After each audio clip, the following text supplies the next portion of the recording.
All right, we're recording.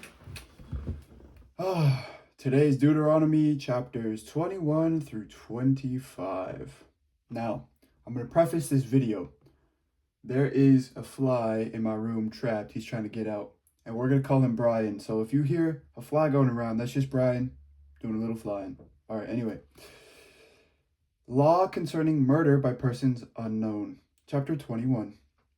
If in the land that the Lord your God is giving you to possess, a body is found lying in open country, and it is not known who struck the person down, then your elders and your judges shall come out to measure the distances to the towns that are near the body.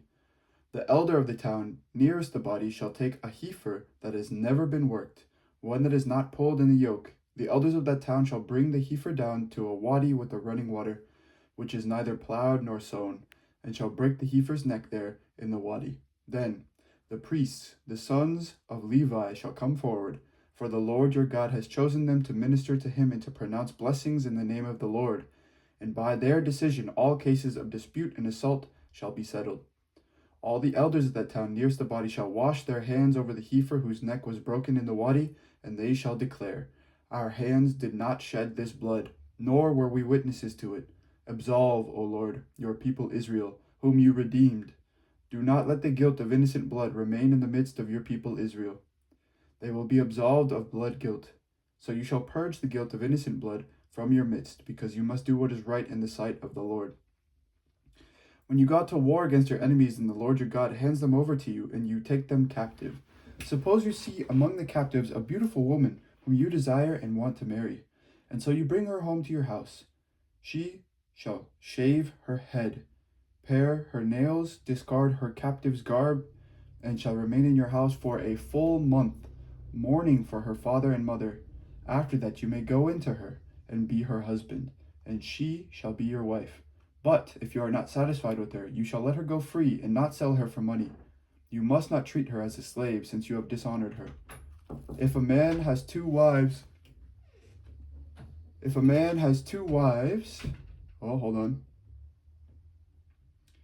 one of them loved and the other disliked, and if both the loved and the disliked have borne him sons, the firstborn being the son of the one who is disliked, then on the day that he wills his possessions to his sons, he is not permitted to treat the son of the loved as the firstborn in preference to the son of the disliked, who was the firstborn. He must acknowledge as firstborn the son of the one who is disliked, giving him a double portion of all that he has, since he is the first issue of his virility. The right of the firstborn is his. If someone has a stubborn and rebellious son who will not obey his father and mother, who does not heed them when they discipline him, then his father and his mother shall take hold of him and bring him out to the elders of his town at the gate of that place. They shall say to the elders of his town, This son of ours is stubborn and rebellious. He will not obey us. He is a glutton and a drunkard. Then all the men of the town shall stone him to death. You shall purge the evil from your midst, and all Israel will hear and be afraid. When someone is convicted of a crime punishable by death and is executed, and you hang him on a tree, his corpse must not remain all night upon your tree. You shall bury him that same day, for anyone hung on a tree is under God's curse. You must not defile the land that the Lord your God is giving you for possession. Chapter 22. You shall not watch your neighbor's ox or sheep straying away and ignore them. You shall take them back to their owner. If the owner does not reside near you, or you do not know who the owner is, you shall bring it to your own house, and it shall remain with you until the owner claims it. Then you shall return it. You shall do the same with the neighbor's donkey. You shall do the same with the neighbor's garment. And you shall do the same with anything else that your neighbor loses and you find. You may not withhold your help. You shall not see your neighbor's donkey or ox fallen on the road and ignore it. You shall help to lift it up. A woman shall not wear a man's apparel, nor shall a man put on a woman's garment. For whoever does such things is abhorrent to the Lord your God. If you come on a bird's nest, in any tree or on the ground, with fledglings or eggs, with the mother sitting on the fledglings or the eggs, you shall not take the mother with the young. Let the mother go, taking only the young for yourself, in order that it may go well with you and you may live long. When you build a new house, you shall make a parapet for your roof. Otherwise you might have blood guilt on your house, if anyone should fall from it.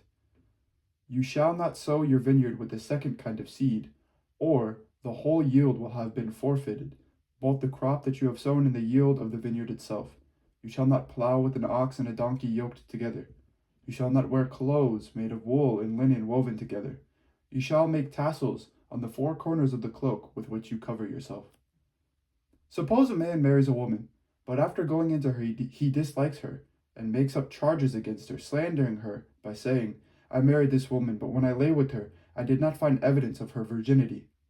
The father and the young woman and her mother then shall submit the evidence of the young woman's virginity to the elders of the city at the gate. The father of the young woman shall say to the elders, I gave my daughter in marriage to this man, but he dislikes her. Now he has made up charges against her, saying, I did not find evidence of your daughter's virginity, but here is the evidence of my daughter's virginity. Then they shall spread out the cloth before the elders of the town. The elders of that town shall take the man and punish him. They shall fine him 100 shekels of silver, which they shall give to the young woman's father, because he has slandered a virgin of Israel. She shall remain his wife, but he shall not be permitted to divorce her as long as he lives. If, however, this charge is true, that evidence of the young woman's virginity was not found, then they shall bring the young woman out of the entrance of her father's house, and the men of her town shall stone her to death, because she committed a disgraceful act in Israel by prostituting herself in her father's house. So you shall purge the evil from your midst. If a man is caught lying with the wife of another man, both of them shall die, the man who lay with the woman as well as the woman. So you shall purge the evil from Israel. If there is a young woman, a virgin, already engaged to be married, and a man meets her in the town and lies with her, you shall bring both of them to the gate of that town and stone them to death, the young woman because she did not cry for help in the town, and the man because he violated his neighbor's wife. So you shall purge the evil from your midst. But if the man meets the engaged woman in the open country, and the man seizes her and lies with her, then only the man who lay with her shall die. You shall do nothing to the young woman. The young woman has not committed an offense punishable by death, because this case is like that of someone who attacks and murders a neighbor. Since he found her in the open country, the engaged woman may have cried for help, but there was no one to rescue her. If a man meets a virgin who is not engaged, and he seizes her and lies with her, and they are caught in the act, the man who lay with her shall give 50 shekels of silver to the young woman's father, and she shall become his wife, because he violated her. He shall not be permitted to divorce her as long as he lives. A man shall not marry his father's wife, thereby violating his father's rights. Those excluded from the assembly, chapter 23. No one whose testicles are crushed or whose penis is cut off shall be admitted to the assembly of the Lord. Those born of an illicit union shall not be admitted to the assembly of the Lord. Even to the 10th generation, none of their descendants shall be admitted to the assembly of the Lord. No Ammonite or Moabite shall be admitted to the assembly of the Lord. Even to the 10th generation, none of their descendants shall be admitted to the assembly of the Lord, because they did not meet you with food and water on the journey out of Egypt, and because they hired against you Balaam son of Beor from Pethor of Mesopotamia to curse you. Yet the Lord your God refused to heed Balaam. The Lord your God turned the curse into a blessing for you, because the Lord your God loved you. You shall never promote their welfare or their prosperity as long as you live. You shall not abhor any of the Edomites, for they are your kin. You shall not abhor any of the Egyptians, because you were an alien residing in their land. The children of the 3rd generation that are born to them may be admitted to the assembly of the Lord. When you are encamped against your enemies, you shall guard against any impropriety. If one of you becomes unclean because of a nocturnal emission, then he shall go outside the camp. He must not come within the camp. When evening comes, he shall wash himself with water, and then when the sun has set, he may come back into the camp. You shall have a designated area outside the camp to which you shall go. With your utensils you shall have a trowel, which you relieve yourself outside. Or when you relieve yourself outside, you shall dig a hole with it, and then cover up your excrement. Because the Lord your God travels along with your camp, to save you and to hand over your enemies to you. Therefore your camp must be holy, so that he may not see anything indecent among you and turn away from you. Slaves who have escaped to you from their owners shall not be given back to them. They shall reside with you in your midst, in any place they choose, in any one of your towns, wherever they please. You shall not oppress them. None of the daughters of Israel shall be a temple prostitute, None of the sons of Israel shall be a temple prostitute. You shall not bring the fee of a prostitute or the wages of a male prostitute into the house of the Lord your God in payment for any vow, for both of these are abhorrent to the Lord your God. You shall not charge interest on loans to another Israelite, interest on money, interest on provisions, interest on anything that is lent. On loans to a foreigner you may charge interest, but on loans to another Israelite you may not charge interest, so that the Lord your God may bless you in all your undertakings in the land that you are about to enter and possess. If you make a vow to the Lord your God, do not postpone fulfilling it, but the Lord your God will surely require it of you, and you will incur guilt. But if you refrain from vowing, you will not incur guilt. Whatever your lips utter, you must diligently perform, just as you have freely vowed to the Lord your God with your own mouth. If you go into your neighbor's vineyard, you may eat your fill of grapes, as many as you wish, but you shall not put any in a container. If you go into your neighbor's standing grain, you may pluck the ears with your hand, but you shall not put a sickle to your neighbor's standing grain. Laws concerning marriage and divorce, chapter 24. Suppose a man enters into marriage with a woman, but she does not please him because he finds something objectionable about her. And so he writes her a certificate of divorce, puts it in her hand, and sends her out of his house. She then leaves his house and goes off to become another man's wife. Then suppose the second man dislikes her, writes her a bill of divorce, puts it in her hand, and sends her out of his house. Or the second man who married her dies. Her first husband, who sent her away, is not permitted to take her again to be his wife after she has been defiled, for that would be abhorrent to the Lord. And you shall not bring guilt on the land that the Lord your God is giving you as a possession. When a man is newly married, he shall not go out with the army or be charged with any related duty. He shall be free at home for 1 year to be happy with the wife whom he has married. No one shall take a mill or an upper millstone in pledge, for that would be taking a life in pledge. If someone is caught kidnapping another Israelite, enslaving or selling the Israelite, then that kidnapper shall die. So you shall purge the evil from your midst. Guard against an outbreak of a leprous skin disease by being very careful. You should carefully observe whether the Levitical priests instruct you, whatever the Levitical priests instruct you, just as I have commanded them. Remember what the Lord your God did to Miriam on your journey out of Egypt.